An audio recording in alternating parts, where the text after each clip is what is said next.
நம் உயிரின் உயிரான தலைவர் எழுச்சி தமிழர் தலைமையிலே நடைபெற்றிருக்கிற இந்த வரலாற்று சிறப்பு வாய்ந்த பேரணி இன்றைக்கு ஒட்டுமொத்த இந்தியாவையும் திருச்சியின் பக்கம் திருப்பி இருக்கிறது. வக்ஃபு திருத்த சட்டம் நடைமுறைக்கு வந்து நிறைவேறி 2 மாதங்கள் கடந்து விட்டது. அந்த நேரத்தில் பாஜகவின் எதிர்நிலையில் இருக்கக்கூடிய கட்சிகள் ஒட்டுமொத்தமாக எதிர்ப்பு தெரிவித்தன. நீதிமன்றத்திற்கு போய் வழக்கு போட்டார்கள். அந்த நேரத்தில் போராட்டங்கள் நடைபெற்றன. ஆனால் 2 மாதங்களில் எல்லோரும் அடுத்தடுத்த வேலை திட்டங்களுக்கு சென்று விட்டார்கள்.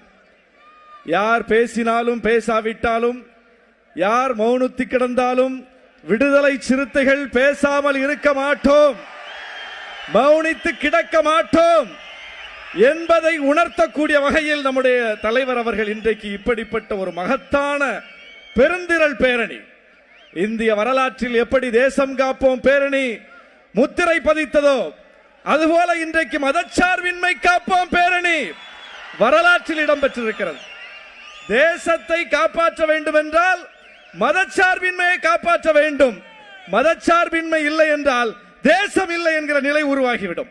எனவேதான் நம்முடைய எழுச்சி தமிழர் அவர்கள், தலைவர் அவர்கள் அதை உணர்ந்து இன்றைக்கு அரசியலமைப்பு சட்டத்தை பாதுகாக்கிற இந்த மகத்தான பேரணியை முன்னெடுத்திருக்கிறார். இது இன்றைக்கு எல்லோரையும் திரும்பி பார்க்க வைத்திருக்கிறது. எல்லா கட்சிகளும் தேர்தல் வேலை பார்த்துக் கொண்டிருக்கிற நேரத்தில் தலைமுறைக்கான வேலையை செய்கிற கட்சி விடுதலை சிறுத்தைகள் கட்சி, நாட்டை பாதுகாக்கிற வேலையை பார்க்கிற கட்சி விடுதலை சிறுத்தைகள் கட்சி என்பது திருச்சியில் நிரூபிக்கப்பட்டிருக்கிறது. வக்ஃபு திருத்த சட்டத்தை எல்லோரும் முஸ்லிம்களுக்கு எதிரானது என்று மட்டுமே பார்த்தார்கள்.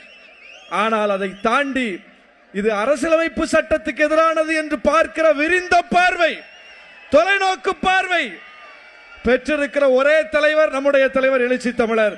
ஒரே கட்சி நம்முடைய கட்சி. எல்லோரும் இது முஸ்லிம்களுக்குள்ள பிரச்சனை, முஸ்லிம்களுக்குள்ள பிரச்சனை என்று அதை அப்படி பார்த்து கொண்டிருந்த வேளையில் அப்படி பார்க்க கூடாது. முஸ்லிம்களுக்கும் பிரச்சனை இருக்கிறது உண்மைதான். ஆனால் அதை விட புரட்சியாளர் அம்பேத்கர் எழுதி தந்த அரசியலமைப்பு சட்டத்துக்கு மிகப்பெரிய ஆபத்து இருக்கிறது.